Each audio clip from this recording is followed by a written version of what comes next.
년 만에 최소 증가폭이라고 하는데요. 광주시의 내년 국비 확보액도 감소해서 재정 운영에 비상이 걸린 것 아니냐는 우려의 목소리도 나오고 있습니다. 예산정책 전문가죠. 기획재정부 차관을 지낸 안도걸 경제연구소 이사장 연결해서 정부 예산안의 주요 내용과 배경 그리고 광주시의 내년 정부 예산안 등을 어떻게 평가하는지 이야기 나눠보겠습니다. 안녕하십니까? 네, 안녕하십니까? 네. 윤석열 대통령이 최근 국민의힘 연찬회에서 지난 대선에서 국정 운영권을 가져오지 않았다면 이 나라가 어떻게 됐겠느냐 아찔한 생각이 든다며 버려놓은 사업도 많은데 하나하나 뜯어보면 전부 회계가 분식이고 내실로 채워져 있는 게 하나도 없다고 말을 했습니다. 문재인 정부 당시 기획재정부 차관으로 계셨으니까 먼저 이 발언 어떻게 생각하십니까? 예, 다소 방만한 재정 운영이 있었다라는 뜻으로 좀 말씀을 하신 것 같은데 이게 다소 좀 격하게 표현이 되는 것이 아닌가 이렇게 생각이 들고 있습니다. 네, 그리고 이제 국민의 소중한 혈세를 쓰는 이제 예산 편성 또 집행 과정을 정확히 알아보는 게 중요한 것 같습니다. 예산 편성 과정을 보면요, 1차적으로 중앙부처가 정부 돈을 쓰는 모든 기관들의 예산 요구를 다 1차 심사를 합니다.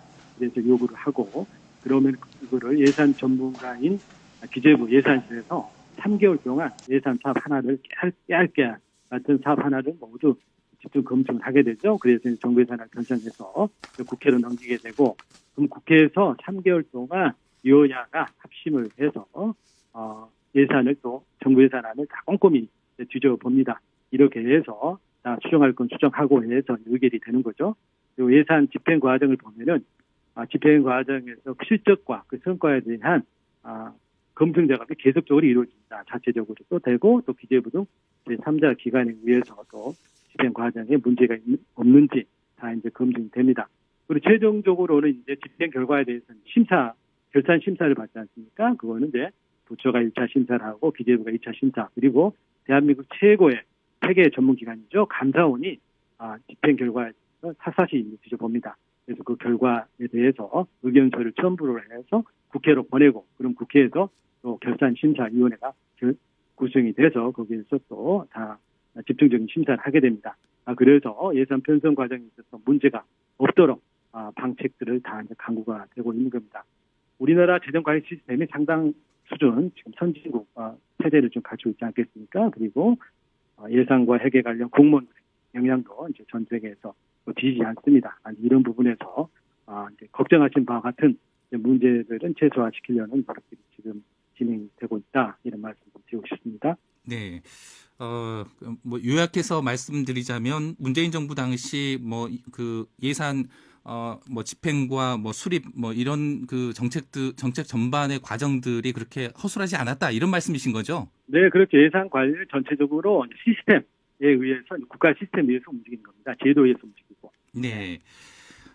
정부가 이제 총 수입은 612조 1천억 원, 총 지출은 656조 9천억 원 규모의 내년 예산안을 발표했는데요. 예산 전문가로서 정부의 내년 예산안 편성의 배경과 의미 어떻게 보십니까? 네, 총 지출 증가율이 2.8%입니다. 초긴축 예산으로 저는 봅니다. 2.8%는 2005년 이래 가장 낮은 증가율입니다. 그리고 내년도 경상성장률 전망치가 정부 예산 4.9% 잡고 있거든요. 이거보다 낮은 증가율이죠. 그래서 긴축 예산이다. 로 보여집니다. 두 번째는 이렇게 낮은 지출 증가율에도 불구하고 재정 건전성 지표가 모두 악화되는 모습입니다. 먼저 관리 재정 수지 적자가 GDP 대비 마이너스 3.9%네요. 금년보다 2.3%포인트 높아졌다. 그리고 국가 채무도 GDP 대비 비율이 51%로 금년에 비해 가지고 0.5%포인트 좀 높아진 좀 상황입니다. 그리고 분야별 예산 배분 모습을 제가 좀 보았더니 몇 가지 이례적인 특징이 좀 나타나고 있습니다. 먼저 통상 재원 사정이 안 좋아가지고 지출 삭감이 이제 불가피해질 경우에는요. 분야에 있어서는 그동안 상대적으로 이제 투자가 많이 이루어진 SOC나 농림 토목 분야를 이제 줄이는 게 이제 관행이 있는데요. 이번 같은 경우에는 SOC는 4.9%, 농림 예산은 4.2% 증액시켰습니다. 대신 미래 대비 투자 분야라고 보여지는 과학기술 분야를 마이너스 17%, 그리고 교육을 7%, 문화관광은 1.5% 소액 증액에 이제 그쳤네요. 그리고 세 번째로는 지금과 같이 국내 이제 경제 사정이 좀 안 좋을 경우에는 이제 해외 개발 원조 사업들, 즉 ODA라고 하죠. 이런 분야의 예산은 그 증가폭을 최소화하는데 이번 같은 경우에는 이제 금년에 4.5조인데 내년에 6.5조로 44% 가장 높게 증액시켰다라는 부분도 굉장히 눈에 띕니다. 네. 윤석열 대통령이 보조금과 카르텔 예산을 과감히 삭감하겠다 뭐 이렇게 이제 밝힌 바도 있는 것 같은데요.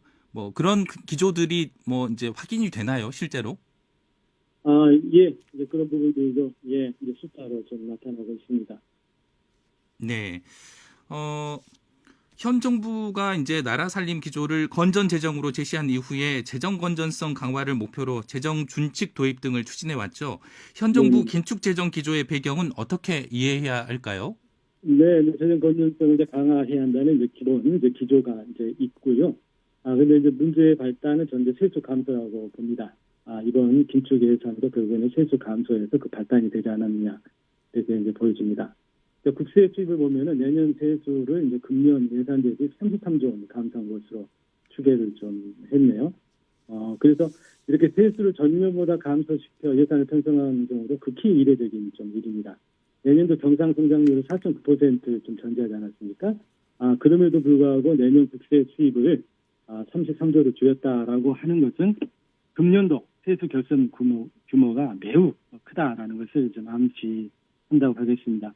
제가 뭐 단순 계산해 보니까 적어도 50조 내지 60조 수준의 이제 결손이 예상이 좀 되네요. 자, 그러면 이 규모의 세수 결손을 어떻게 이제 정부가 감당할 것인지 이게 굉장히 문제가 되겠죠. 지금 정부의 입장을 보면은 이제 세출 예산 조정을 통해서 하겠다고 하는데 50 내지 60조 정도의 대규모 세출 예산을 변경시킨다는 것은 매우 큰 일입니다. 국회에서 의결해준 예산의 어떤 내용을 크게 변경시키는 거거든요. 이렇게 된다면 이 변경의 내용이 무엇인지, 절차가 어떻게 진행되는지에 대한 투명한 검증이 좀 필요하다. 저는 이렇게 좀 생각을 하고 있습니다. 네. 일부에서는 경제가 어려울 때는 재정 역할이 중요하다 뭐 이렇게 이제 보고 있는데 네. 경제 활성화 측면에서 아쉬운 면이 있다는 목소리도 있습니다. 어떻게 생각하십니까? 네, 이제 경제 원론적으로 보면은 지금과 같이 이제 경기가 내리막길을 걷고 있을 때는 재정이 좀 적극 재정을 펼쳐서 이제 경제를 살리는 역할을 해야 한다는 게 이제 맞습니다. 지금 이제 재정 운영에 제약 요인이 되고 있는 이제 역대급의 세수 결손도 경제가 빠르게 회복하고 성장해야만 세수 기반이 자연스럽게 늘면서 이제 해결될 수가 있지 않겠습니까? 네, 그래서 저는 이제 정부가 단기적인 재정 건전성에 이제 급급하기보다는 정책 시계를 좀 더 길게 보고 경기 활성화와 선순환을 이룰 수 있도록 재정을 운영해 주었으면 하는 바람입니다. 물론 정부가 재정이 이러한 마중물 역할을 이제 해야 함과 동시에 경기 활성화에 있어서 보다 중요한 소비 투자와 같은 내수 촉진 그리고 수출 확대 노력들은 물론 이제 병행이 되어야 하고요. 네. 광주시 얘기도 좀 나눠보죠. 내년에 3조 1,420여억 원이 반영돼서 지난해보다 971억 원이 줄었다고 하던데 이 의미는 어떻게 봐야 할까요? 네, 중앙정부 예산이 이제 아주 대규모 긴축적으로 편성을 했기 때문에 광역 지자체별로 지원이 되는 국고 예산도 예년에 비해서 줄거나 크게 늘지 못하는 경우가 대부분입니다. 광주시 같은 경우에는 특별하게 이제 감소하는 요인이 좀 있겠는데요. 이번에 중앙정부에서 예산을 편성하면서 가장 지출 구조 조정 대상이 되었던 분야가 R&D거든요. R&D 분야를 17%를 좀 줄였습니다. 우리 광주시의 경우에는 R&D 예산 비중이 상대적으로 높아요. 그러다 보니까 사업 국고 지원 예산 부분에서 좀 감소가 불가피했다 이렇게 좀 보여집니다. 그리고 정부가 SOC 등 계속 사업들 경우에는 이제 대규모 지출 구조 조정을 했습니다. 그래서 사업의 어떤 진도라든가 집행 실적을 보고 부진한 사업의 경우에는 예산을 많이 축소를 좀 했습니다.